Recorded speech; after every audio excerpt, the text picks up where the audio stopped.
এবার পশ্চিমা বিশ্বকে পারমাণবিক হামলার হুঁশিয়ারি পুতিনের। আরো বিস্তারিত জানিয়ে দিব। এদিকে জেলেনস্কির শান্তি পরিকল্পনা মারাত্মক পরিণতি ডেকে আনবে, হুঁশিয়ারি দিমিত্রি পেসকভের। ইরানের হুমকি নিয়ে ট্রাম্পকে আগেই সতর্ক করেছিলেন গোয়েন্দারা। এদিকে লেবানন ইসরায়েল সীমান্তে 21 দিনের যুদ্ধবিরতির আহ্বান। আরো জানিয়ে দিব, এবার ইরানকে উড়িয়ে দেওয়ার হুমকি ট্রাম্পের। এদিকে লেবাননে অতর্কিত হামলা চালাতে ইসরায়েলকে সমর্থন দিচ্ছে যুক্তরাষ্ট্র, অভিযোগ ইরানের। এবার গণতন্ত্র ও কর্তৃত্ববাদী শাসন নিয়ে সতর্ক করলেন বাইডেন। এবং সর্বশেষে জানিয়ে দিব, এদিকে পুতিনের এক ঘোষণায় পশ্চিমাদের কপালে চিন্তার ভাঁজ। শুনছিলেন সংবাদ শিরোনাম, এখন বিস্তারিত। তবে তার আগে অনুরোধ থাকবে, এই ভিডিওতে একটি লাইক দিন এবং কমেন্টস করে জানিয়ে দিন আপনি কোন জেলা থেকে বা কোথায় থেকে আমাদের সাথে যুক্ত রয়েছেন। এবং সংবাদের সর্বশেষ গুরুত্বপূর্ণ আপডেট পেতে চ্যানেলটি সাবস্ক্রাইব করে আমাদের সঙ্গে থাকুন। এবার পশ্চিমা বিশ্বকে পারমাণবিক হামলার হুঁশিয়ারি পুতিনের। রাশিয়ার প্রেসিডেন্ট ভ্লাদিমির পুতিন পশ্চিমা বিশ্বের বিরুদ্ধে পারমাণবিক হামলার হুঁশিয়ারি দিয়েছেন। এমনকি এ অস্ত্র ব্যবহারের নিয়ম ও পূর্বশর্ত পরিবর্তনের বিষয়টিও বিবেচনা করার কথা জানিয়েছেন তিনি। বৃহস্পতিবার এক প্রতিবেদনে রয়টার্স বলছে, ইউক্রেনের সঙ্গে 2.5 বছরেরও বেশি সময় ধরে যুদ্ধ করছে রাশিয়া, আর এতে ইউক্রেনকে সহায়তা করছে যুক্তরাষ্ট্র সহ পশ্চিমা বিশ্বের একাধিক দেশ। এমনকি রাশিয়ার উপর ক্রুজ মিসাইল হামলার বিষয়ে যুক্তরাষ্ট্র ও ব্রিটেন ইউক্রেনকে গ্রিন সিগন্যালও দিতে পারে বলে খবর হয়েছে।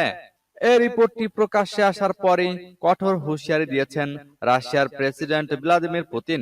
তিনি দেশটির পারমাণবিক অস্ত্র ব্যবহারের নিয়ম ও পূর্বশর্ত পরিবর্তনের বিষয়টি বিবেচনা করার কথাও জানিয়েছেন।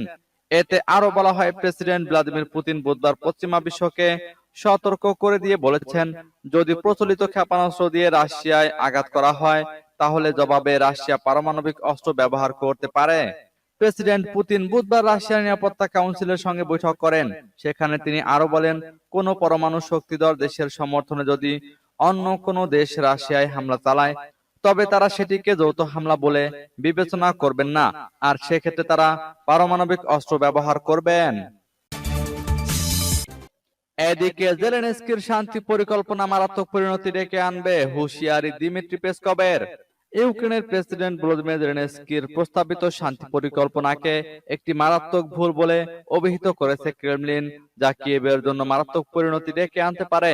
বুধবার এক বিবৃতিতে ক্রেমলিনের মুখপাত্র দিমিত্রি পেসকভ এ হুঁশিয়ারি দিয়েছেন। তিনি বলেছেন, রাশিয়া শান্তি চায়, তবে শান্তি জোর করে চাপিয়ে দেওয়া সম্ভব নয়। পেসকভের এমন মন্তব্যের আগে জেলেনস্কি জাতিসংঘ নিরাপত্তা পরিষদে বলেন, কেবল আলোচনা করে যুদ্ধ বন্ধ করা সম্ভব নয়, বরং মস্কোকে যুদ্ধ শেষ করতে বাধ্য করতে হবে।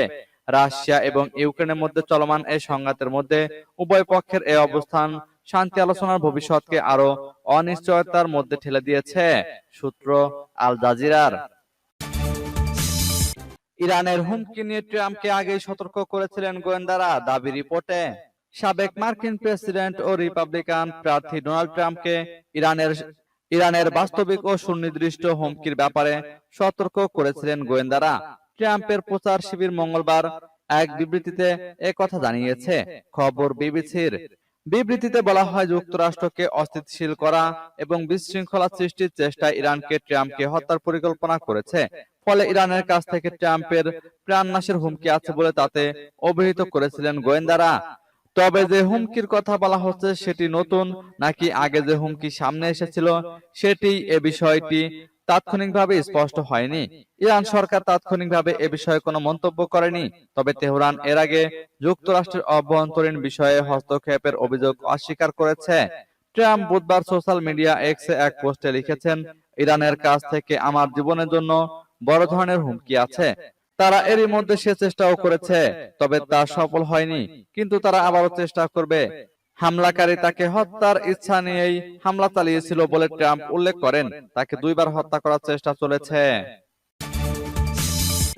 এদিকে লেবানন ইসরায়েল সীমান্তে 21 দিনের যুদ্ধবিরতির আহ্বান। ইসরায়েল ও হিজবুল্লাহর মধ্যকার যুদ্ধ ক্রমশ বাড়তে থাকায় লেবাননে অস্থায়ী যুদ্ধবিরতির আহ্বান জানিয়েছে মার্কিন যুক্তরাষ্ট্র। এবং যুক্তরাজ্য, ইউরোপীয় ইউনিয়ন ও তাদের অন্যান্য মিত্র দেশগুলো। খবর বিবিসির। প্রতিবেদনে বলা হয়েছে 11টি দেশ এবং ইউরোপীয় ইউনিয়ন এই সমস্যার কূটনৈতিকভাবে সমাধানের জন্য সুযোগ করে দিতে অবিলম্বে 21 দিন লড়াই বন্ধ রাখা এবং গাজায় ও যুদ্ধবিরতির প্রস্তাব দিয়েছে। এক যৌথ বিবৃতিতে তারা বলেছে যে এই ধরনের যুদ্ধবিগ্রহ অসহনীয় এবং এটি মধ্যপ্রাচ্যের আঞ্চলিক স্থিতিশীলতাকে ঝুঁকিতে ফেলবে। এর কোনটি ইসরায়েল বা লেবাননের জনগণের স্বার্থে নয়। যুদ্ধবিরতির প্রস্তাব এমন সময়ে এলো যখন ইসরায়েলের সামরিক বাহিনীর প্রধান তার সৈন্যদেরকে বলেছিলেন যে হিজবুল্লাহকে লক্ষ্য করে লেবাননে ব্যাপক বিমান হামলা তাদের জন্য শত্রুদের এলাকায় প্রবেশের পথ তৈরি করে দিতে পারে। বিবিসি বলছে, আইডিএফ প্রধান লেফটেন্যান্ট জেনারেল হেলেবির মন্তব্যটি এটাই ইঙ্গিত করে যে লেবাননে ইসরায়েলের সামরিক বাহিনী দ্বারা একটি স্থল অভিযান হয়তো আসন্ন।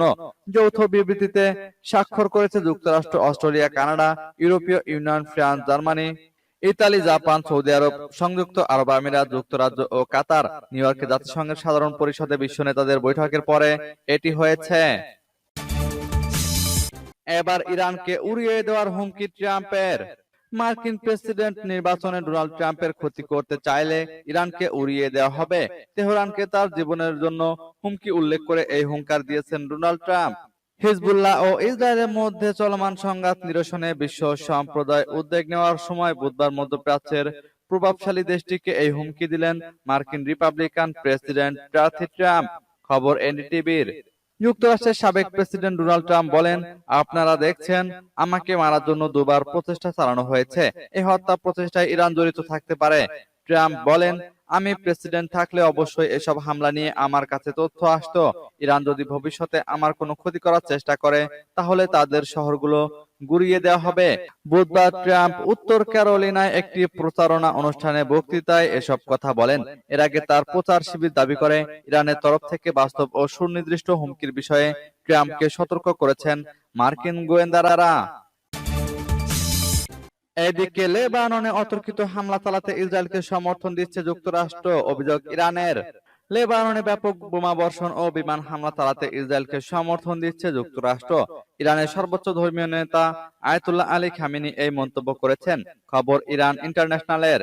বুধবার খামেনি বলেছেন, যুদ্ধক্ষেত্রে ইসরায়েলি শত্রুরা অত্যন্ত অত্যাধুনিক অস্ত্রে সজ্জিত এবং তাদের পাশে রয়েছে যুক্তরাষ্ট্র। লেবাননে ইসরায়েলের ব্যাপক হামলা শুরুর পর প্রথমবার এমন মন্তব্য করলেন ইরানের সর্বোচ্চ নেতা। অন্যদিকে ইরানের প্রেসিডেন্ট মাসুদ পেজেশকিয়ান এক সাক্ষাৎকারে আল জাজিরাকে বলেছেন, আমাদের প্রশাসন 2015 সালে পারমাণবিক চুক্তিতে যারা জড়িত ছিল তাদের সঙ্গে আলোচনায় ইচ্ছুক, কিন্তু এই আলোচনা পুনরায় শুরু করার জন্য যুক্তরাষ্ট্র সদিচ্ছা দেখাচ্ছে না। মাসুদ পেজেশকিয়ান আরো বলেন, যুক্তরাষ্ট্রের সঙ্গে আলোচনায় বসতে আমাদের কোনো সমস্যা নেই। এছাড়া খামেনি তার ভাষণে জানান, আমার নেতৃত্বে ইরান বিশ্বের সঙ্গে আলাদা হয়ে পড়েছে বলে যে সমালোচনা চলছে তা সত্য নয়। এ নিয়ে খামেনি বলেছেন, আজ আমাদের এমন দেশগুলোর সঙ্গে যোগাযোগ এবং সম্পর্ক যেখানে বিশ্বের জনসংখ্যার অর্ধেক বাস করে। ইরান ইন্টারন্যাশনাল প্রতিবেদনে বলা হয়েছে, এমন দেশ বলতে তিনি রাশিয়া ও চীনের কথা উল্লেখ করেছেন বলে মনে হচ্ছে। এবার গণতন্ত্র ও কর্তৃত্ববাদী শাসন নিয়ে সতর্ক করলেন বাইডেন। বিশ্ব জুড়ে গণতন্ত্রের জন্য হুমকি বাড়ছে। কর্তৃত্ববাদী শাসকেরা যে কোনো মূল্যে হোক ক্ষমতা আঁকড়ে ধরে রাখতে চাচ্ছেন। এ মন্তব্য করে এসব বিষয়ে বিশ্ব নেতাদের সতর্ক থাকার আহ্বান জানিয়েছেন যুক্তরাষ্ট্রের প্রেসিডেন্ট জো বাইডেন। স্থানীয় সময় গত মঙ্গলবার নিউ ইয়র্কে জাতিসংঘ সদর দপ্তরে সাধারণ পরিষদের অধিবেশনে মার্কিন প্রেসিডেন্ট হিসেবে বিদায়ী ভাষণে এ আহ্বান জানান তিনি। জো বাইডেন তার ভাষণে বলেন, আমি সমবেত বিশ্ব নেতাদের উদ্দেশ্যে বলতে চাই, আপনারা একটি বিষয় ভুলে যাবেন না যে কিছু বিষয় আছে যা ক্ষমতা আঁকড়ে ধরে রাখার চেয়েও গুরুত্বপূর্ণ। বিশ্বজুড়ে গণতন্ত্রের জন্য হুমকি বাড়ছে। মন্তব্য করে বাইডেন বলেন, আমি আমার কাজ যত ভালোবাসি ঠিক ততটাই আমার দেশকে ভালোবাসি। দীর্ঘ অর্ধ শতাব্দী জনসেবার পর দেশকে এগিয়ে নিয়ে নতুন প্রজন্মের হাতে নেতৃত্বভার তুলে দেওয়ার সিদ্ধান্ত নিয়েছি। সমবেত বিশ্ব নেতাদের উদ্দেশ্যে তিনি বলেন, আপনাদের সবাইকে নিজ নিজ জনগণকেই সবচেয়ে বেশি অগ্রাধিকার দিতে হবে।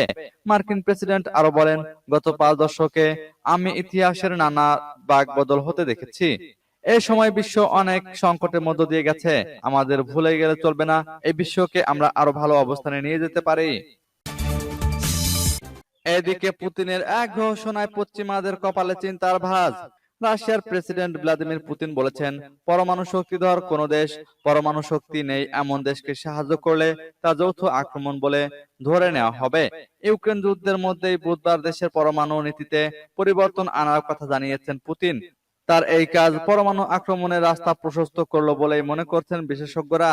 বুধবার দেশে পরমাণু কমিটির সদস্যদের সঙ্গে বৈঠকে বসেছিলেন পুতিন। সেখানে তিনি বলেছেন, রাশিয়ার বিরুদ্ধে কোনো পরমাণু শক্তিহীন দেশ আক্রমণ চালালে তা একরকম, কিন্তু সেই দেশ যদি পরমাণু শক্তিধর অন্য দেশ বা একাধিক দেশের থেকে সাহায্য পায়, তাহলে রাশিয়া বিষয়টিকে যৌথ আক্রমণ হিসেবে ধরে নেবে এবং সেই অনুযায়ী ব্যবস্থা নেওয়া হবে। পুতিনের এই বক্তব্য চিন্তার ভাঁজ ফেলেছে পশ্চিমা বিশ্বে। ইউক্রেন সাহায্যকারী দেশগুলোর কাছে দূরপাল্লার মিসাইল চেয়েছে, তারা রাশিয়ার ভেতরে আক্রমণের কৌশল নিয়েছে। আগস্টে তারা রাশিয়ার সীমান্ত অঞ্চল তুরস্কের একাংশের দখল নিয়েছে। ইউক্রেনের প্রেসিডেন্ট ভলোদিমির জেলেনস্কি সম্প্রতি বলেছেন, ইউক্রেনের পরমাণু চুল্লিগুলোতে আক্রমণের ছক কষেছে রাশিয়া, যেভাবেই হোক তা রুখে দেওয়া প্রয়োজন। এদিকে পুতিন জানিয়েছেন, 1999 সালে বেলারুশের সঙ্গে রাশিয়ার বিশেষ চুক্তি হয়েছিল। বেলারুশ রাশিয়ার কাছের বন্ধু। বেলারুশের কোন রকম আক্রমণ হলে রাশিয়া পরমাণু অস্ত্র ব্যবহারে বাধ্য হবে বলে জানিয়েছেন পুতিন।